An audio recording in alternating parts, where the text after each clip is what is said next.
नमस्कार, मी विलास बडे. न्यूज 18 लोकमतच्या या बुलेटिनमध्ये आपल्या सगळ्यांचं स्वागत. पुढच्या अर्ध्या तासात आपण बघूया मुंबई आणि परिसरातल्या महत्त्वाच्या घडामोडी. बुलेटिनच्या सुरुवातीला बातमी मुंबईकरांसाठी खास आणि दोन महत्त्वाच्या बातम्या. त्यातील पहिली, मुंबईत सर्वात मोठं नागरी सुविधा केंद्र हे धारावीत उभारण्यात आलंय. या ठिकाणी 8 स्नानगृह, 110 शौचालय, त्याचबरोबर कपडे धुण्यासाठी वॉशिंग मशीन सुद्धा बसवण्यात आलंय. दुसरी म्हणजे मुंबईतल्या पहिल्या मोठ्या विविंग डेकचं लोकार्पण झालंय. राज्याचे पर्यावरण मंत्री, पर्यटन मंत्री आदित्य ठाकरेंच्या हस्ते हे लोकार्पण झालं. दादरच्या चैत्यभूमीतल्या समुद्र चौपाटीवर विविंग डेक उभारण्यात आला. या दोन्ही घटना मुंबईकरांसाठी खुश खबर देणार आहेत.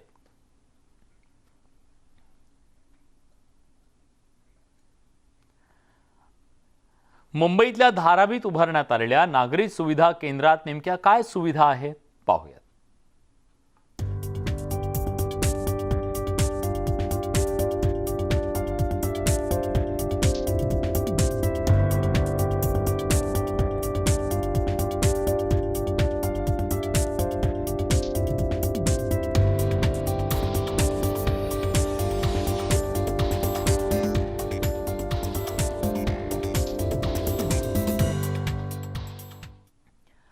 मुंबईतील सर्वात मोठं नागरी सुविधा केंद्र धारावीत उभारण्यात आलंय. या ठिकाणी 8 स्नानगृह, 110 शौचालय, त्याचबरोबर कपडे धुण्यासाठी वॉशिंग मशीन बसवण्यात आलं. या सुविधा केंद्राचा सौर ऊर्जेचा वापर होणार आहे. तर वॉशिंग मशीनमधील पाण्याचा पुनर्वापर करण्यासाठी रिसायकल सिस्टीम बसवण्यात आली. त्याचप्रमाणे पिण्याच्या पाण्यासाठी आरओ वॉटर सिस्टीम उपलब्ध आहे. मुंबई महापालिकेनं पब्लिक प्रायव्हेट पार्टनरशिप मार्फत ही सुविधा उपलब्ध केली आहे. या सुविधा केंद्राचं उद्घाटन करण्यासाठी पर्यावरण मंत्री आदित्य ठाकरे आले होते.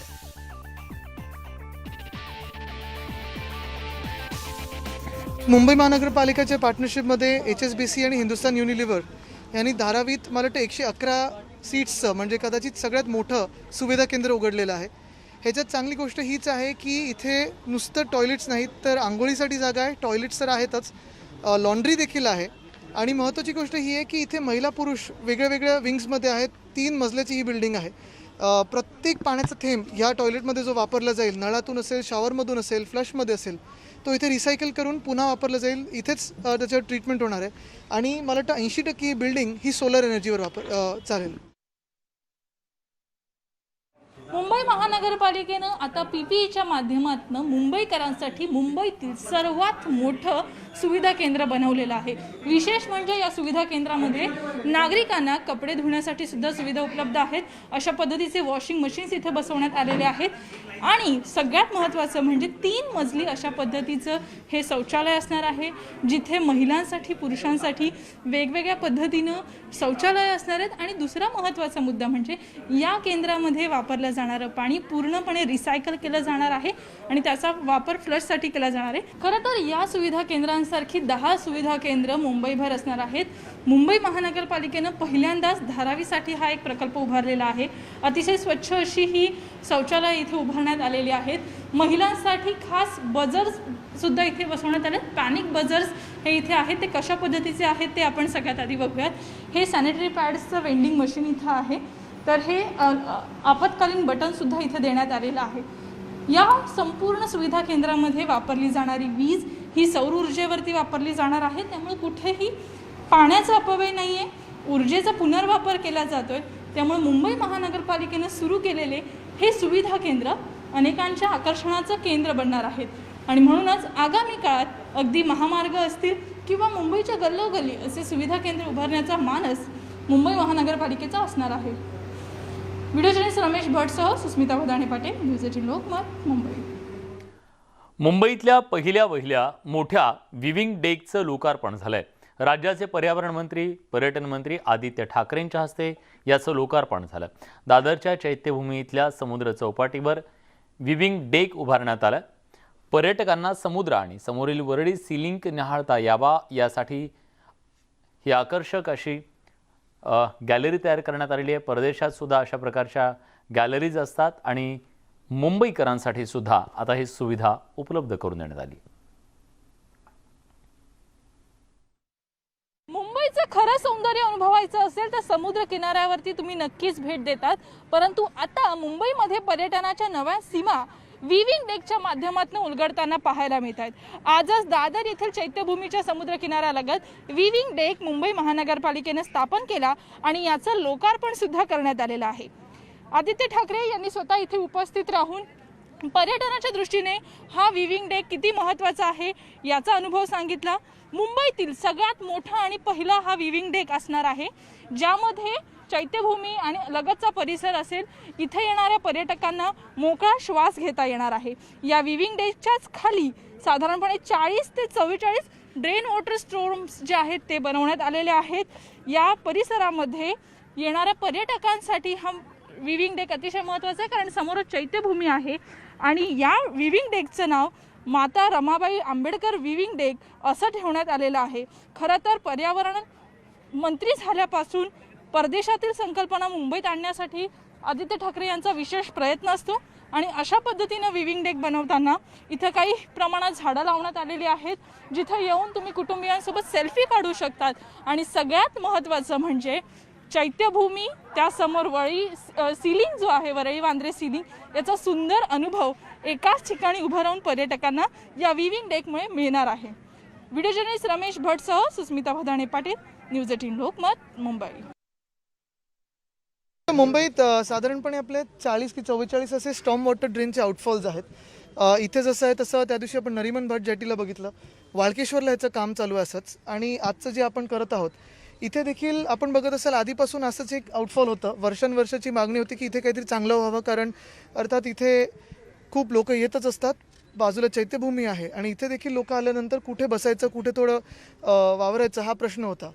एखाद्या स्थानिक नागरिकांना असेल, पर्यटकांना असेल, इथे आल्यानंतर काय करायचं, आजूबाजूला फिरत असताना थोडी एक मोकळी जागा पाहिजे, म्हणून आज मुंबई महानगरपालिकेच्या आपण माध्यमातून ही आज विविंग डेक इथे आपण उभारलेला आहे.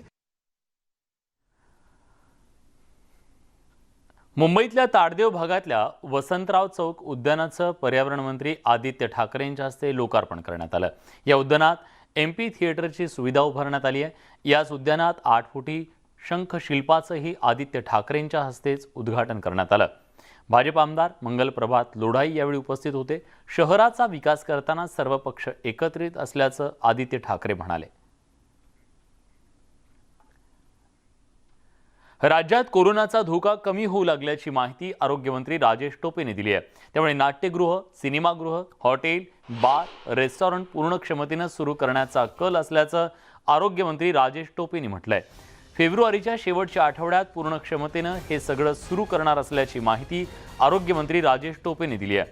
त्यामुळे लवकरच सगळं खुलं होणार आहे.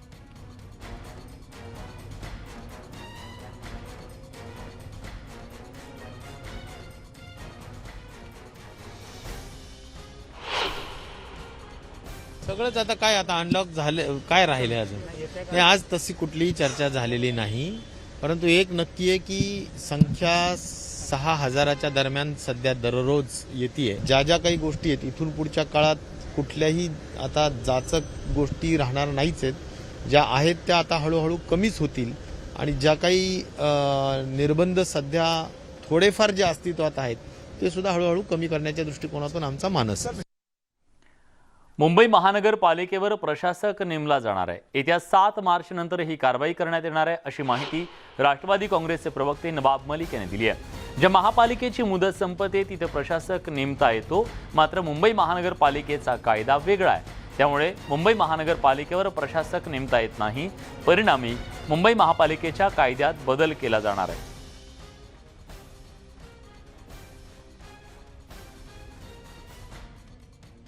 जिथे जिथे मुदत संपते आणि त्या ठिकाणी निवडणुका घेता येत नाही, त्यासाठी प्रशासक नेमण्याशिवाय कुठलेही पर्याय नाही. महानगरपालिका, नगरपालिका कायद्यामध्ये सर्व ठिकाणी हे कायद्यामध्ये तरतूद आहे. त्यासाठी सरकार प्रशासक नेमण्याचा निर्णय घेऊ शकते, पण मुंबई महानगरपालिकेचा हा कायदा वेगळा आहे. त्या कायद्यामध्ये बदल करून त्याच्या अध्यादेश काढण्यात येईल आणि मुदत संपल्यानंतर निवडणुका हे शक्य नाही. त्यासाठी मुंबई महानगरपालिकेवर प्रशासक नेमण्याचा निर्णय झाल्यानंतर निश्चित रूपाने 7 मार्च नंतर त्यावर प्रशासक नेमण्यात येईल. गोव्यात यावेळी प्रस्थापित राजकारणी युवक अशी लढाई असल्याचं राज्याचे गृहनिर्माण मंत्री जितेंद्र आव्हाड यांनी म्हटलंय. गोव्यात राष्ट्रवादी काँग्रेसनं शिवसेनेसोबत आघाडी केली. युवकांचा राष्ट्रवादी काँग्रेसला पाठिंबा वाढत असल्याचं आव्हाड म्हणाले. तर गोव्यामध्ये आता प्रचार शिगेला पोहोचलेला आहे. अंतिम टप्प्यात हा प्रचार आलेला आहे. त्यामुळे सर्वच राजकीय पक्षांनी जोरदार अशी मोर्चे बांधणी सुरू केलेली आहे. बातचीत केली आहे जितेंद्र आव्हाड यांच्यासोबत आमचे प्रतिनिधी विनोद राठोड यांनी. आपल्यासोबत यावर बातचीत करण्यासाठी आहेत राष्ट्रवादीचे गोव्याचे प्रभारी आणि महाराष्ट्राचे मंत्री जितेंद्र आव्हाडजी. ममता बॅनर्जीकडे जर विचार केला तर त्यांचा आता एक फोकस आहे की अनेक राज्यांमध्ये जायचं. आम आदमी पक्षाचाही फोकस आहे. राष्ट्रवादी काँग्रेस पक्षाने यावेळेस उमेदवारी केली आणि शिवसेनेसोबत हातमिळवणी केली आणि एकंदरीत आघाडी जी झाली आहे. असं वाटतं का की प्रचार प्रसार करायला ही वेळ खरी आहे? असं आहे की आपल्या माहितीसाठी आणि आपल्या जे कोणी आपल्या बातम्या बघत असतील, राष्ट्रवादीच्या काँग्रेसच्या स्थापनेनंतर सातत्याने राष्ट्रवादी काँग्रेस इथल्या विधानसभा लढवते. आमचे पहिले अध्यक्ष डॉक्टर विल्फ्रेड डिसूजा हे या राज्याचे मुख्यमंत्री होते आणि त्यांनी आमच्या पक्षात प्रवेश केला. ते विधानसभाही जिंकले आणि असं सातत्याने विधानसभेमध्ये राष्ट्रवादी काँग्रेसने प्रतिनिधित्व केलेलं आहे. गोवा हा प्रदेश राष्ट्रवादीला नवीन नाही आहे. या माध्यमातून गोव्यामध्ये अनेक काळानंतर पुन्हा राष्ट्रवादीने आपली ताकद दाखवण्याचा प्रयत्न केला. महाराष्ट्रामध्ये ज्याप्रमाणे महाविकास आघाडीचा एक प्रयोग तो चांगल्या रीतीने चालत आहे, असा प्रयोग या ठिकाणीही करण्याचा प्रयत्न केला. यामुळे असं वाटतं का की पक्षाचा मोठा प्रसार वाढेल?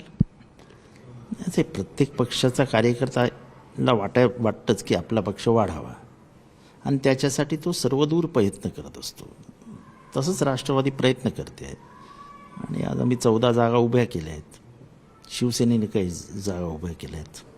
आमच्या दोघांची इथे आघाडी आहे आणि गोव्याच्या मतदारांच्या मनात काय आहे हे तर काही सांगता येत नाही, पण आम्ही आपला प्रयत्न करतो आहे. सॅन्टाक्लॉज प्रत्येकाच्या घरी येतो, तो ख्रिश्चनांच्याच घरी येतो असं नाही. किंवा कर्नाटकामध्ये जे हल्ले झाले, मध्य प्रदेशमध्ये जे चर्चेसवरती हल्ले झाले, ह्या सगळ्याचा एक विपरीत परिणाम झाला आहे. तसं बघायला गेलं तर हे ख्रिश्चन धर्मी अतिशय शांत असतात. त्यांचा एक रविवारचा मास सोडला, by the name of the father and the holy spirit heaven, बाकी ते कशाच्याही आद्यात नसतात. त्यांच्यामुळे ह्याच्याबद्दल एक नाराजी आम ख्रिश्चन समाजामध्ये आहे. कर्नाटकात झालेल्या हिजाब प्रकरणाचा अनेक मुस्लिम महिलांनी निषेध केला असून अनेक ठिकाणी सह्यांची मोहीम राबवली जाते. यूथ काँग्रेस देखील सह्यांची मोहीम राबवणार आहे. यात मुंबई यूथ काँग्रेसचे अध्यक्ष जिशान सिद्दीकी यांच्याशी संवाद साधलाय आमचे प्रतिनिधी अजित मांढरे यांनी.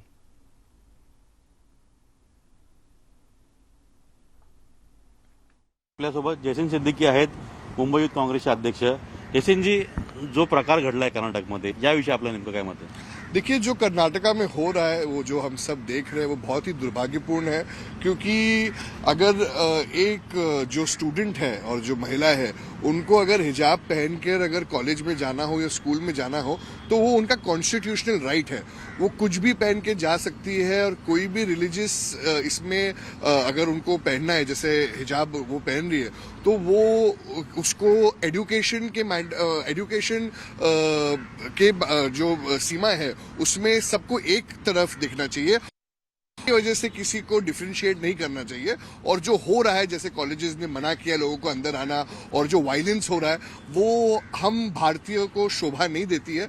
और हम फ्रीडम ऑफ हमारा फ्रीडम है इस कंट्री में, कॉन्स्टिट्यूशन हम लोग को राइट देता है कि हम कुछ भी कहा भी पहन सकते हैं. मेरा और एक सवाल था, जिस तरह से ये घटना हुई है उसके बाद ज़्यादातर मुंबई है, ठाणे है, वहाँ पे बहुत सारी मुस्लिम महिलाएं जो है वो साइनिंग कैंपेन चला रहे हैं. देखिए ये साइनिंग कैंपेन बहुत ज़रूरी है। हम भी मुंबई प्रदेश युवक कांग्रेस भी एक साइनिंग कैंपेन लॉन्च करने वाले हैं, जिसमें हम सब जो लोग इससे सहमत है कि क्योंकि क्या होता है कि ये बीजेपी का कारनामा है। बीजेपी चाहती है कि सामाजिक तौर पर लोग बढ़ जाए और वो ये चीज़ें प्लान करती है। जो असली भारतीय है उसे इससे कोई प्रॉब्लम नहीं है कि एक महिला हिजाब पहनी है या कोई और कुछ और पहना है, क्योंकि हम हर धर्म में मानते हैं। भारत देश में एक सेक्युलर देश है हमारा, और इसीलिए हम सब एक सिग्नेचर कैंपेन करने वाले हैं। और सिग्नेचर कैंपेन करके हम नरेंद्र मोदी जी जो प्रधानमंत्री हमारे, उनको भेजने वाले हैं कि आप हमारे बीच में कोई भेदभाव नहीं है, तो हमारे बीच में आप भेदभाव क्यों पैदा करने की कोशिश कर रहे हैं। कर्नाटक में भाजपा सरकार कर रही है ये, और इसका निषेध पूरे महाराष्ट्र में, पूरे मुंबई में, पूरे देश में हो रहा है और होना भी चाहिए। पुढे जनरल अरुण पेडणेकरचं अजित मांढरे, न्यूज 18 लोकमत गोवा. ठाण्याचे जिल्हाधिकारी राजेश नार्वेकर यांनी बोटीतून उल्हास नदीची पाहणी केली. उल्हास नदी जलपर्णी मुक्त मोहिमेचा त्यांनी आढावा घेतला.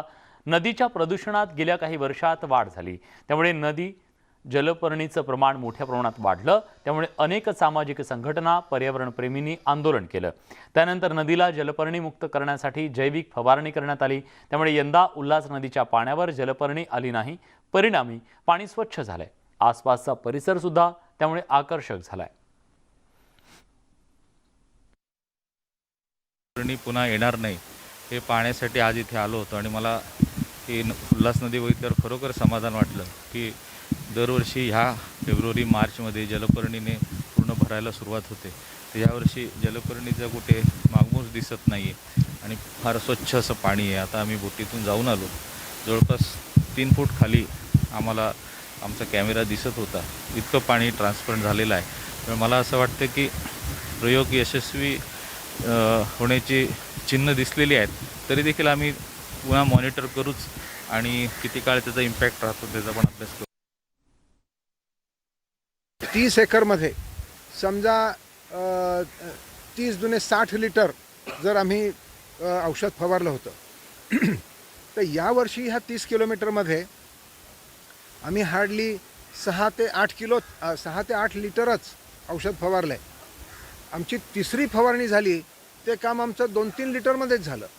पण काम प्रत्येक वेळेला किचकट होत जात आहे, कारण ती एक झुडूप त्याचं शोधून आम्ही पुरकून काढणं 30 किलोमीटरमध्ये दोन्ही तीरावर हे फार कठीण काम आहे. आणि ते काम आमची जी टीम आहे त्या टीमचं ते चिवटपणा आहे, अतिशय जिद्दीने, किंवा हे आमचं मनातलं काम आहे. ब्रेकनंतर तुमचं पुन्हा एकदा स्वागत. नवी मुंबईत पर्यटन स्थळ निर्माण व्हावं, शहराची एक नवी ओळख निर्माण व्हावी, यासाठी नवी मुंबई महापालिकेनं अनेक प्रयत्न केले. त्यामुळे नवी मुंबई शहराची एक नवी ओळख निर्माण झाली आहे. कोणती ही ओळख आहे पाहूया या रिपोर्टमधून.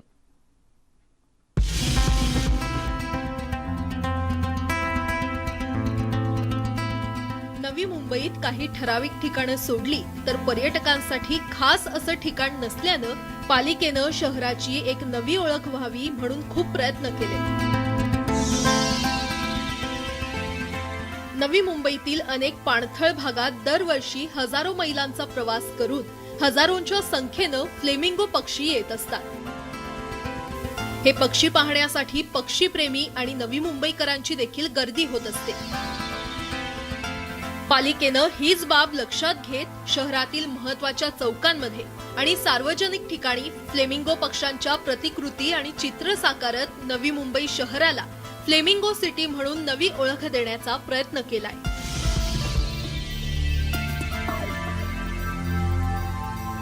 नवी मुंबईची ओळख जगाच्या नकाशावर झाली तर ते शहराच्या पर्यटनाच्या दृष्टीनं महत्त्वाचं असेल आणि पर्यटक वाढू शकतील यासाठी नवी मुंबई महानगरपालिका प्रयत्न करत असल्याची माहिती आयुक्त अभिजित बांगर यांनी दिली आहे. डायरेक्ट पर्यटन म्हणा किंवा जो पर्यावरणाच्या दृष्टिकोनातून होणारे बेनिफिट ते आहेतच, त्याचबरोबर इतर आपल्या अर्थव्यवस्थेच्या बाजू ज्या आहेत, ज्यामध्ये रिअल इस्टेट आहेत किंवा आपल्या शहरामध्ये MIDC क्षेत्र फार मोठं आहे, त्या ठिकाणी इन्व्हेस्टमेंट आपल्याला अट्रॅक्ट करणं आहे.